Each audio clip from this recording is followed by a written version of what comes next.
자카르타 연합의 아름다운 아침입니다. 다 함께 사도신경으로 신앙 고백하겠습니다. 전능하사 천지를 만드신 하나님 아버지를 내가 믿사오며 그 외아들 우리 주 예수 그리스도를 믿사오니 이는 성령으로 잉태하사 동정녀 마리아에게 나시고 본디오 빌라도에게 고난을 받으사 십자가에 못 박혀 죽으시고 장사한 지 사흘 만에 죽은 자 가운데서 다시 살아나시며 하늘에 오르사 전능하신 하나님 우편에 앉아 계시다가 저리로서 산자와 죽은 자를 심판하러 오시리라.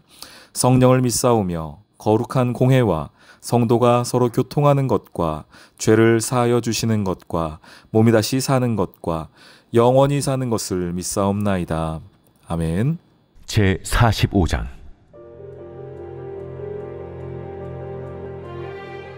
유다의 요시야 왕의 아들 요야김 넷째 해에 네리야의 아들 바룩이 예레미야가 불러주는 대로 이 모든 말을 책에 기록하니라. 그때 선지자 예레미야가 그에게 말하여 이르되, 바룩아, 이스라엘의 하나님 여호와께서 내게 이같이 말씀하셨느니라. 내가 일찍이 말하기를 화로다. 여호와께서 나의 고통에 슬픔을 더하셨으니 나는 나의 탄식으로 피곤하여 평안을 찾지 못하도다. 너는 그에게 이르라. 여호와께서 이와 같이 말씀하시기를, 보라, 나는 내가 세운 것을 헐기도 하며 내가 심은 것을 뽑기도 하나니 온 땅에 그리하겠거늘 내가 너를 위하여 큰 일을 찾느냐? 그것을 찾지 말라. 보라, 내가 모든 육체에 재난을 내리리라. 그러나 내가 가는 모든 곳에서는 내가 너에게 내 생명을 노량물 주듯 하리라. 여호와의 말씀이니라. 제46장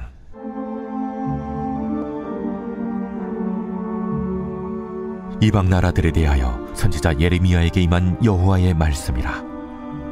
애굽에 관한 것이라. 곧 유다의 요시야 왕의 아들 요야김 넷째 해에 유브라데 강가 갈그미스에서 바벨론의 느부갓네살 왕에게 패한 애굽의 왕 바로느고의 군대에 대한 말씀이라. 너희는 작은 방패와 큰 방패를 예비하고 나가서 싸우라.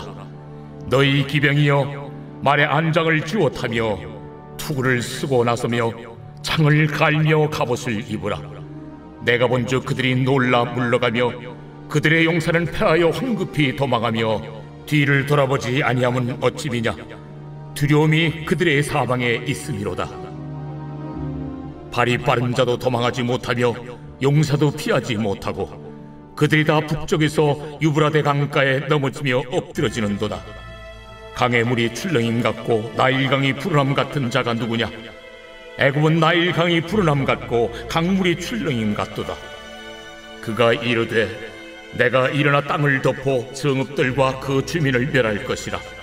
말들아 달려라, 병거들아 정신없이 달려라. 용사여 나오라. 방패 잡은 굿사람과 붓사람과 활을 당기는 무딤사람이여 나올지니라 하거니와, 그날은 주 만군의 여호와께서 그의 대적에게 원수 갚는 보복이리라. 칼이 배부르게 삼키며 그들의 피를 넘치도록 마시리니 주 만군의 여호와께서 북쪽 유브라데 강가에서 희생제물을 받으실 것이미로다. 처녀딸 애굽이여, 길앗으로 올라가서 유향을 취하라. 네가 치료를 많이 받아도 효력이 없어 낫지 못하리라. 네 수치가 나라들에 들렸고 내 부르짖음은 땅에 가득하였나니 용사가 용사에게 걸려 넘어져 둘이 함께 엎드려졌습니다. 샬롬, 자카르타 연합의 아름다운 아침입니다. 오늘은 예레미야 45장과 46장 12절까지의 말씀을 함께 보겠습니다. 여기선 두 가지의 하나님의 마음이 등장을 합니다. 첫 번째는 바룩을 향한 하나님의 구원의 메시지, 구원의 마음이 하나가 있고, 다른 한쪽은 애굽을 향한 하나님의 심판의 메시지, 그리고 그들의 앞에 당하게 될 어려움에 대한 이야기가 등장을 합니다. 바룩은 계속 기억나시죠? 예레미야를 도와서 하나님의 말씀을 받아서 그것을 기록하고 또 많은 사람들 앞에 가서 낭독하다가 예레미야하고 똑같이 어려움을 당하였던 사람입니다. 그러니까 말씀대로 살다가 말씀을 증거하다가 어려움을 당하였던 바룩이 있고, 애굽 가장 강대국이었고, 내가 이스라엘이 내가 힘이 없고 연약할 때에 내가 의지할 수 있겠다, 나의 마지막 보루다라고 생각했던 그 애굽이 어떻게 하나님이 그들을 무너뜨리실 것인가에 대한 그 교만의 무너짐이죠. 그 두 가지의 모습이 등장하고 있습니다. 하나님께서 말씀해 주세요. 바룩에 관하여서 3절 같이 볼까요? 45장 3절입니다. 내가 일찍이 말하기를, 바룩이 말했다는 거예요. 하나님, 화로다. 여호와께서 나의 고통에 슬픔을 더하셨으니 나는 나의 탄식으로 피곤하여 평안을 찾지 못하도다. 왜 화라고 생각했습니까, 바룩이? 왜 고통이 있고 슬픔이 있고 탄식이 있고 피곤합니까? 하나님 말씀 때문이었어요. 예레미야와 함께 하나님의 말씀을 기록하고 그리고 그것을 선포하다가 얼마나 어려움을 많이 당했었습니까? 쫓겨다니기도 하고 예레미야와 함께 도망자 신세가 되기도 하고 갇히기도 하고 어려움을 겪었던 이 바룩, 그러니까 바룩이 말하는 겁니다. 하나님, 제가 말씀 가지고 믿음 가지고 이렇게 살다가 이렇게 어려움을 당합니다. 고통이 있고 슬픔이 있고 탄식이 있고 피곤합니다. 내게 평안이 없습니다. 이렇게 하나님 앞에 하소연한 겁니다. 그랬더니 하나님이 말씀해 주시는 게 5절이에요.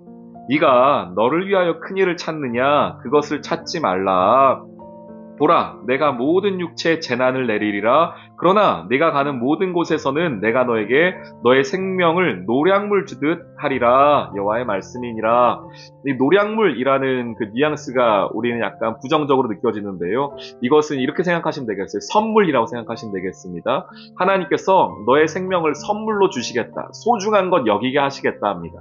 하나님이 너의 생명을 소중히 여기시겠다. 선물처럼 너에게 주시겠다.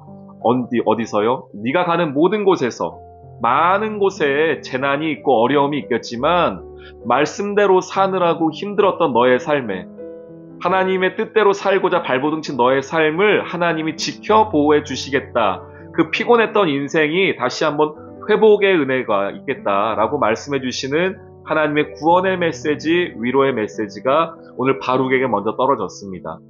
우리 사랑하는 귀한 성도님들, 우리가 말씀대로 사는 것이 이 세상 속에 쉬운 일은 아닙니다. 오늘 바룩이 고백한 것처럼 탄식도 있고 피곤하기도 하고 마음 가운데 평안을 찾기도 쉽지가 않습니다. 하나님 말씀대로 사는데 말입니다. 오히려 하나님 말씀 없이 이 세상의 방법대로 내가 살고 싶은 대로 살면은 더 평안할지 모르겠습니다. 더 우리 삶에 피곤한 일이 없을지 모르겠어요. 그런데 아시지 않습니까? 그것이 하나님이 기뻐하시는 방법이 아니라는 것을. 그런 우리에게 하나님 위로해 주시는 거예요. 그런 어려운 삶이 있지만 말씀대로 살다가 힘든 일을 당하겠지만 거기서 낙심하지 말라는 겁니다. 하나님이 너의 생명을 끝까지 지켜주신다. 너와 함께 하신다는 이 위로의 메시지가 있습니다. 그러니 여러분, 말씀 붙잡고 승리하십시오. 하나님께서 바룩에게 주신 그 은혜가 여러분에게 있기를 소망합니다. 자, 이게 한쪽에 나오는 이야기였고요. 46장에 보면 이제 하나님이 애굽에 관하여서 말씀을 하세요. 갈그미스에서 바벨론의 왕 느부갓네살하고 바로의 군대가 함께 붙었거든요. 근데 거기서 졌어요. 애굽이 졌습니다. 이제 바벨론의 신흥 강국이지 않습니까?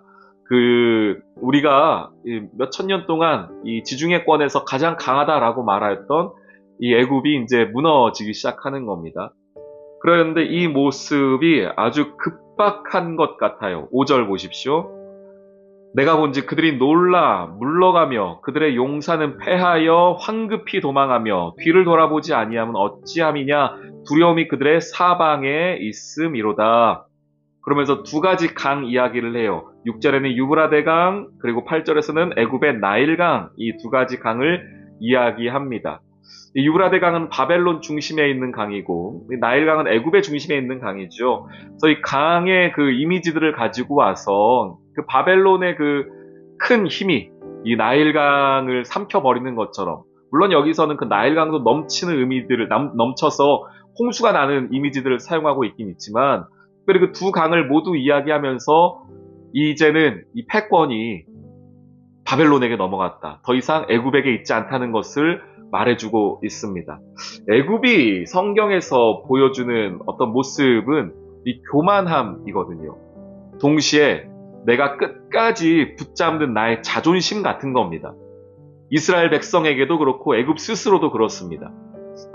다른 것들은 다 무너져도 애굽은 안 무너진다. 이런 마음이 이스라엘에게 있었거든요. 그 마음은 출애굽할 때부터 있었던 마음이었습니다. 그래서 하나님이 항상 말씀하시죠. 애굽으로 가지 말아라. 애굽에게 손 벌리지 말아라. 애굽에게 가서 무기나 사람 얻어오지 말아라. 그 얘기는 뭐냐면 너희가 하나님만 의지해야 되는데 왜 자꾸 애굽 의지하냐. 그래서 이것은 내가 의지하고 싶은 마음이자 동시에 내 안에 있는 교만함입니다.